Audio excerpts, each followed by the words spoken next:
1991년 7월 22일 미국 밀워키시. 늦은 밤 술에 취한 한 흑인 청년이 누군가에게 쫓기듯 미친 듯이 뛰어갑니다. 청년의 이름은 트레이시 에드워즈. 그는 완전히 공포에 사로잡혀 있었고 그의 손목에는 수갑이 채워져 있었습니다. 저 멀리 순찰차가 보이자 살려달라고 미친 듯이 소리치는 청년. 과연 이 청년에게는 무슨 일이 있었던 걸까요? 밀워키의 살인귀로 유명한 제프리 다머 연쇄살인 사건. 이야기를 시작하기 전에 아래에 있는 구독 버튼 보이시죠? 여러분들의 구독과 좋아요는 여러분들의 격려입니다. 그럼 이야기 시작합니다. 1960년 미국 위스콘신주 웨스트 앨리스시에서 한 사내 아이가 태어납니다. 아이의 이름은 제프리 다머. 아이는 다른 아이들과 다름없이 너무나 귀엽고 사랑스러웠습니다. 그의 아버지에 따르면 제프리는 밝고 사랑스러운 아이였다고 합니다. 레슬링을 좋아했고 여기저기 뛰어다니는 개구쟁이였으며 다른 아이들과 어울리는 것을 무척이나 좋아하는 굉장히 외향적인 아이였다고 합니다. 하지만 제프리가 4살 때 그의 가족이 오하이오주로 이사를 가면서 아이의 성격이 바뀌기 시작했습니다. 외향적이었던 제프리는 수줍음이 많아지고 내성적인 아이로 변해갔습니다. 다른 아이들과 어울리는 것을 무척이나 어색해하고 불편해했습니다. 사실 제프리의 성격이 바뀐 데에는 이유가 있었습니다. 바로 그의 부모들이 문제였습니다. 정확히 말하면 그의 어머니 조이스가 문제였습니다. 제프리의 어머니 조이스는 평소 우울증을 앓고 있었는데 날이 갈수록 그녀의 우울증은 호전되기는커녕 오히려 그녀의 불안 증세는 더욱 커져만 갔습니다. 때문에 그녀는 약물에 의존하는 삶을 살 수밖에 없었고 남편은 그런 아내를 탐탁지 않게 여겼습니다. 사실 조이스의 약물 복용은 도가 지나친 구석이 있었습니다. 한 예로 그녀는 장남인 제프리와 차남인 데이비드를 임신했을 때조차 모르핀을 투여받고 수면제 알약을 26개나 극단적으로 복용했다고 하니 남편 입장에서는 그런 아내를 예쁘게 볼 수가 없었을 것입니다. 때문에 부부는 말다툼하는 날들이 늘어갔고 말다툼은 이내 몸싸움으로까지 번지게 됩니다. 전문가에 의하면 잦은 부부싸움은 분명 어린 자녀들에게 큰 영향을 미친다고 합니다. 부모들이 싸울 때 어린 아이들의 경우 그 싸움의 원인을 자신 때문이라고 생각하는 경우가 많기 때문에 아이들은 정서적으로 공포감과 무기력함, 슬픔과 분노, 불안 등의 부정적인 감정을 느낀다고 합니다. 특히 미국 뉴욕대와 노스캐롤라이나 대학교 조사에 따르면 부모의 몸싸움을 자주 목격한 만 5세 이하의 아이들의 경우 감정 제어 능력이 현저히 떨어지고 부모와의 유대감을 얻지 못한 아이들의 경우 타인을 덕대시하고 믿지 못하며 피하는 등 사회성이 부족해져 인간관계를 맺는데도 미숙해진다고 합니다. 훗날 제프리는 한 방송과의 인터뷰에서 어릴 적에 그렇게 싸워대는 부모들을 보면 이해를 할 수가 없어서 화가 났다고 합니다. 그리고 그때마다 자신은 집을 나와 혼자 숲으로 가서 시간을 보냈다고 합니다. 어린아이가 혼자 숲에서 뭘 하며 시간을 보냈을까요? 숲에서 보내는 시간이 많아질수록 제프리는 그곳에서 마주치는 동물들에게 관심을 갖기 시작했습니다. 그리고 시간이 흘러 10대로 접어들면서 동물에 대한 그의 관심은 도가 지나치게 되는데 훗날 그의 아버지는 이 시점이 그가 안 좋은 상황으로 치닫게 된 시작점이었다고 말했습니다. 그에 의하면 어려서부터 제프리는 동물에 관심이 많았는데 그런데 어느 날부턴가 동물에 대한 제프리의 관심이 이상하다는 것을 느꼈다고 합니다. 다른 아이들처럼 동물의 행동이나 외모에 관심을 갖는 것이 아니라 제프리는 동물들 내부에 있는 것들이 어떻게 생겼을까? 거기에 호기심을 갖기 시작했다고 합니다. 그리고 제프리는 단순히 호기심에서 그치는 것이 아니라 행동으로 옮기는데 그는 쓰레기 봉투를 들고 동네 이곳저곳을 다니며 로드킬 당한 동물의 사체를 담아와 숲으로 가져가 동물의 배를 갈라 장기를 꺼내고 살을 발라 뼈를 발굴하며 직접 해부를 했다고 합니다. 일반 성인들도 로드킬 당한 동물의 사체를 보면 그 광경이 혐오스러워서 자연스럽게 피하기 마련인데 어떻게 10대의 어린아이가 그렇게 할 수가 있었을까요? 그리고 그의 부모들은 왜 그런 아들을 말리지 않았을까요? 사실 제프리의 유소년 시절에 그의 아버지는 화학 박사 학위를 취득하느라 아들을 돌볼 시간적인 여유가 없었습니다.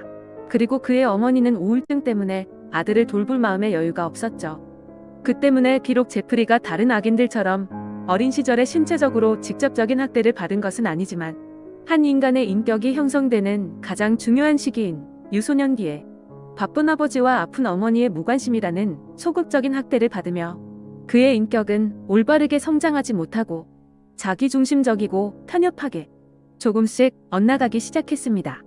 그리고 사춘기가 찾아오면서 그는 또 다른 문제와 마주치게 됩니다.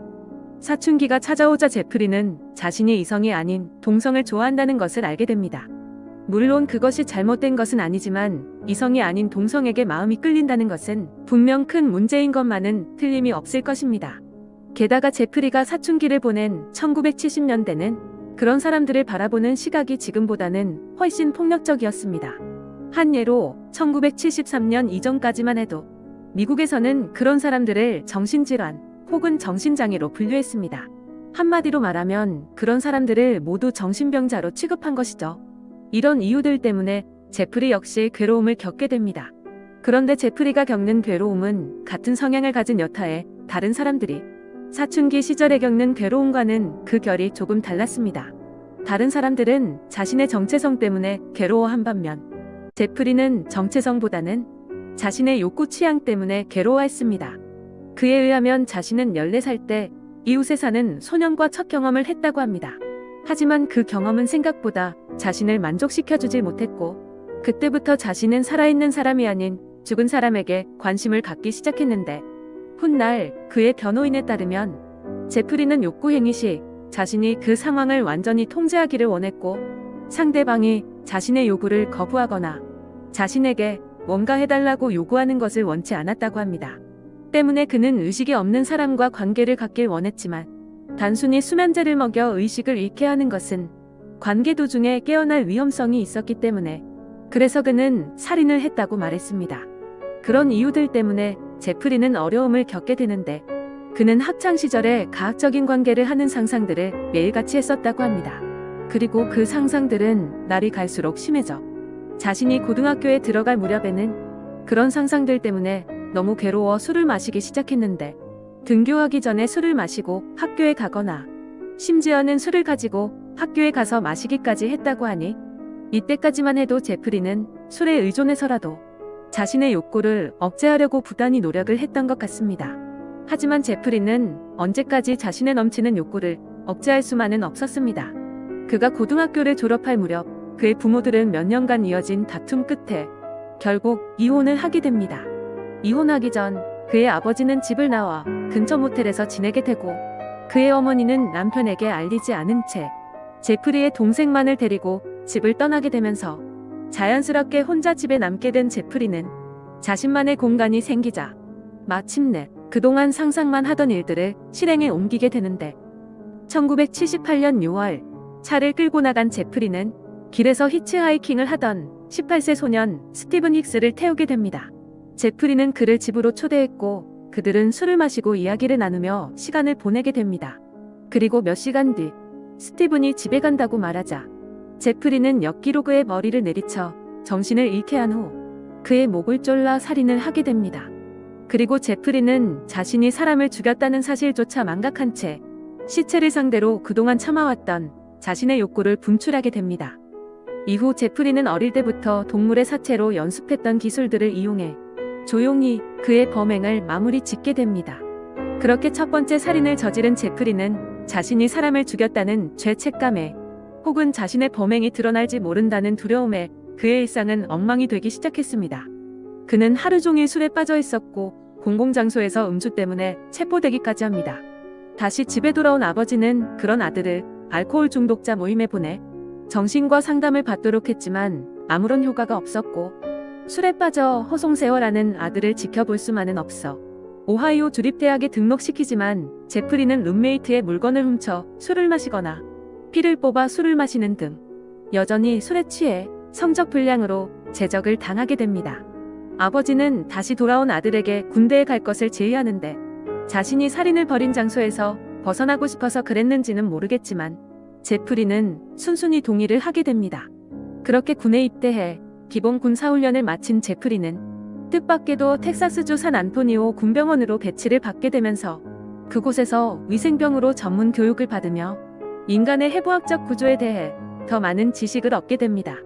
이후 독일로 파병을 가게 된 제프리는 군대의 규칙적인 생활과 상명 하복 문화에 재미를 붙이며 군 생활에 잘 적응하는가 싶었지만 얼마 가지 않아 그는 다시 술에 빠지기 시작했고 결국 술 때문에 문제를 일으키며 조기 제대를 하게 됩니다. 집으로 돌아온 제프리는 아버지에 의해 다시 밀워키에 사는 할머니의 집으로 보내지게 되는데 아버지의 애타는 마음을 알았는지 아니면 자신의 범죄가 드러나지 않자 마음이 편해졌는지 그것도 아니면 정말 제대로 된 삶을 살고 싶어서 그랬는지는 모르겠지만 밀워키로 보내진 후 제프리는 좀 더 나은 삶을 살기 위해 노력을 하기 시작했습니다. 밀워키로 보내진 후 제프리는 술을 끊고 직장을 구했으며 자신의 충동을 억제하기 위해 할머니와 함께 교회를 다니기 시작했습니다. 그렇게 제프리는 남들처럼 아주 평범한 삶을 살기 시작하는데